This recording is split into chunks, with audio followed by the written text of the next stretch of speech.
జై సీతారాం. ఆ దేవుని పాదాలు, ఆదిదేవుని పాదాలు అంటరానివా? అంటరాని పాదాల నుండి పుట్టినందుకు శూద్రులు అంటరాని వాళ్ళయ్యారా? మహావిష్ణువు వామనావతారంలో బలిచక్రవర్తిని 3 అడుగుల దానం అడిగాడు. దానమిచ్చాడు బలిచక్రవర్తి. 1 అడుగు భూమి మీద, 2వ అడుగు ఆకాశం మీద పెట్టి 3వ అడుగు ఎక్కడ పెట్టమంటావు అని అడిగి బలిచక్రవర్తిని పాతాళానికి తొక్కిపడేశాడు. ఆ వామనుడి విశ్వరూపాన్ని దర్శించిన దేవతలు పుష్పవర్షం కురిపించారు. బ్రహ్మదేవుడైతే ఆకాశంలో ఉన్న ఆ పాదాన్ని భక్తి శ్రద్ధలతో కడిగాడు. ఆ గాథను తలుచుకుంటూ బ్రహ్మ కడిగిన పాదము, బ్రహ్మము తానే పాదము, బ్రహ్మ కడిగిన పాదము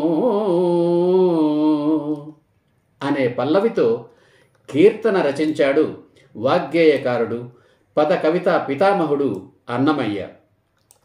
అన్నమయ్య మాత్రమే కాదు, వ్యాస, వాల్మీకి మహర్షుల కంటే ముందుగానే భరతఖండంలో పుట్టిన వేదాలు బ్రాహ్మణోస్య ముఖమాసీత్ బాహురాజన్యః కృతః ఊరు తదస్య యద్వైశ్యః పద్భ్యాగం శూద్రో అజాయత అని చెప్పాయి.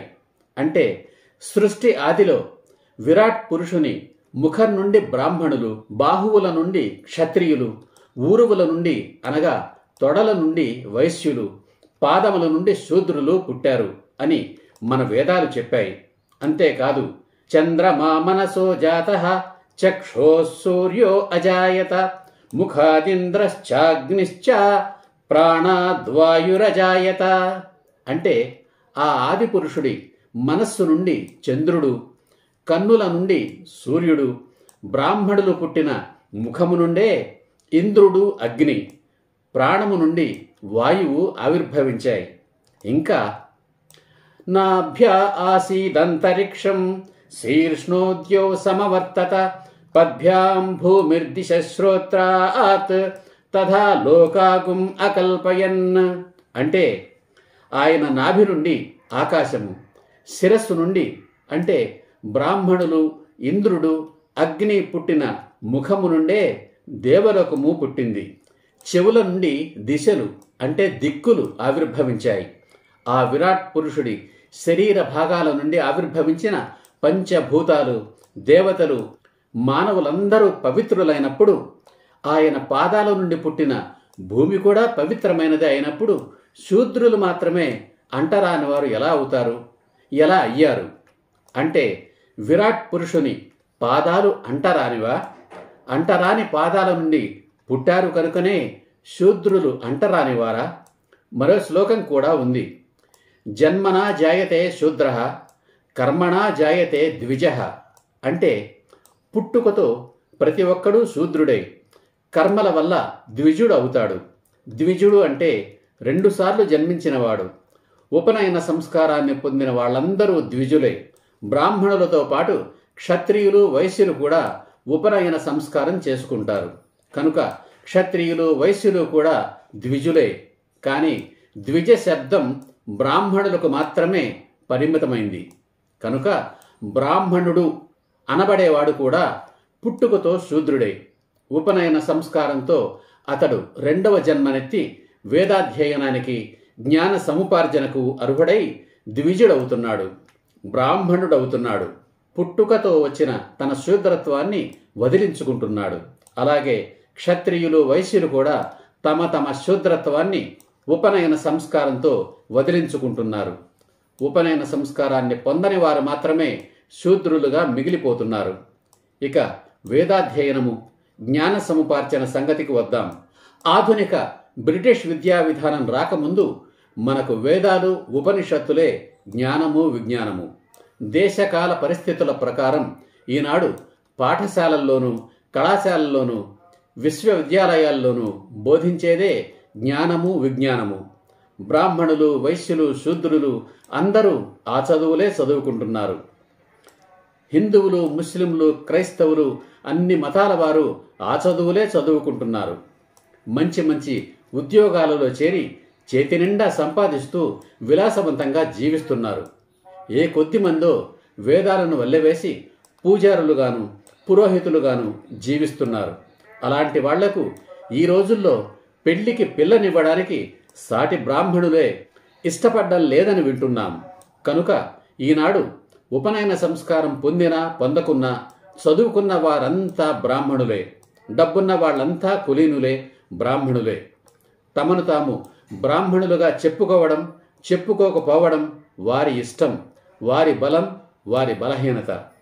వేదాల సారమని భావించే భగవద్గీతలో కూడా చాతుర్వర్ణం మయా సృష్టం గుణకర్మ విభాగశః అన్నాడు శ్రీకృష్ణుడు. అంటే మనిషి గుణాన్ని బట్టి, చేసే కర్మను బట్టి, అంటే వృత్తిని బట్టి 4 వర్ణాలుగా లేదా వర్గాలుగా తానే సృష్టించినట్టు చెప్పాడు.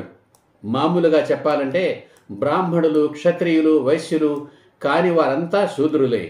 ఈ రోజుల్లో రాజ్యాలు లేవు కనుక క్షత్రియులు లేరు.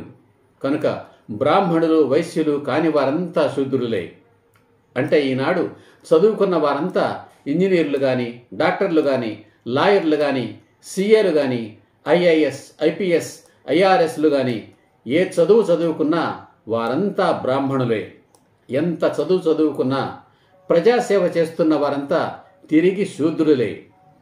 ప్రభుత్వ ఉద్యోగులు కానీ, ప్రైవేటు ఉద్యోగులు కానీ, అంటే పబ్లిక్ సర్వెంట్లు కానీ, ప్రైవేట్ సర్వెంట్లు కానీ జీతాలు తీసుకుని ఉద్యోగాలు చేస్తున్న వారంతా శూద్రులే. వ్యవసాయము, వ్యాపారాలు చేస్తున్న వారంతా వైశ్యులే. త్రేతాయుగానికి ముందే శ్రీరాముడు జన్మించక పూర్వమే క్షత్రియుడిగా జన్మించిన కౌశికుడు తన కులాన్ని మార్చుకొని బ్రాహ్మణుడై విశ్వానికి మిత్రుడుగా, విశ్వామిత్ర మహర్షిగా వినుతుకెక్కాడు. కుల మార్పిడికి మార్గదర్శనం చేశాడు. ఈనాడు కూడా ఎవరైనా ఎప్పుడైనా తమ కులాన్ని నిర్ణయించుకోవచ్చు. ఆనాడు విశ్వామిత్ర మహర్షిలాగా కష్టపడేంత అవసరం కూడా లేదు. ఎటొచ్చి ఒక బ్రాహ్మణుడు కానీ, వైశ్యుడు కానీ, లేదా ఇతర ఓసీ కులాల వారు కానీ రిజర్వేషన్ల కోసం కులాన్ని మార్చుకుంటామంటే మాత్రం కుదరదు. కానీ రిజర్వేషన్లు పొందుతున్న కులాల వారు వాటిని అనుభవిస్తూ కూడా తాము బ్రాహ్మణులము అని బయట చెప్పుకోవచ్చు. ఎవ్వడూ కాదనడు. రిజర్వేషన్లు అనేవి ఆయా సామాజిక వర్గాల ఆర్థిక వెనుకబాటుతనాన్ని పోగొట్టడానికి మాత్రమే. కనుక ఈనాటి ఈ సమాజంలో అంటరానివాడంటూ ఎవడూ లేడు. ఒక కులంలో పుడితే గొప్ప అని, వేరొక కులంలో పుడితే తక్కువ అని అనుకోవలసిన అవసరం లేదు. మొన్న కాశ్మీర్ పహల్గాన్లో ఏం జరిగింది? పాకిస్తాన్ ఉగ్రవాదులు మగవాళ్లను ప్యాంట్లు ఊడదీయించి వాళ్ల పురుషాంగాలు చూసి వాళ్లు ముస్లింలు కాదని, హిందువులని గుర్తించి మరీ కాల్చి చంపారు. హిందువులలో వాళ్లది ఏ కులమో అడగలేదు. కనుక ఈనాడు కులాల గురించి గొప్పలు చెప్పుకోవలసింది ఏమీ లేదు. మరింత మంచి బ్రతుకు తెరువు కోసం పుట్టిన ఊరు వదలి మరో ఊరికి, పుట్టిన రాష్ట్రం వదలి మరో రాష్ట్రానికి, పుట్టిన దేశాన్ని వదలి మరో దేశానికి వెళ్తున్నారు. అలాగే గౌరవప్రదమైన జీవనం కోసం ఎవరైనా హిందూ మతం నుండి మరో మతానికి మారాలనుకున్నప్పుడు ఒక్క క్షణం ఆగండి. మతాన్ని మార్చుకునే బదులు కులాన్ని మార్చుకోండి. వేరే మతస్థులు హిందూ మతంలోకి రావాలంటే ఏ కులంలోకి వస్తారు? ఒకసారి ఇతర మతాల్లోకి మారిన వాళ్ళు ఘర్ వాపసి అంటూ మళ్ళీ హిందూ మతంలోకి రావాలంటే ఏ కులంలోకి వస్తారు? శూద్ర కులంలోకి వస్తారా? అంటరాని శూద్ర కులంలోకి ఎవడు వస్తాడు? ఖచ్చితంగా బ్రాహ్మణ కులంలోకే వస్తారు. మీరు కూడా బ్రాహ్మణ కులంలోకి మారండి. కులం ఏదైనా మన మతం హిందూ మతం, మన జాతి హిందూ జాతి. హిందువునని చెప్పుకో, హిందువునని గర్వంగా చెప్పుకో. హిందువులతో నిలబడు, ఐకమత్యంతో నిలబడు. హిందువులంతా నీ వెనుకే నిలబడతారు. అదే నీ బలం, అదే నీ బలగం. జై హింద్, జై సీతారాం.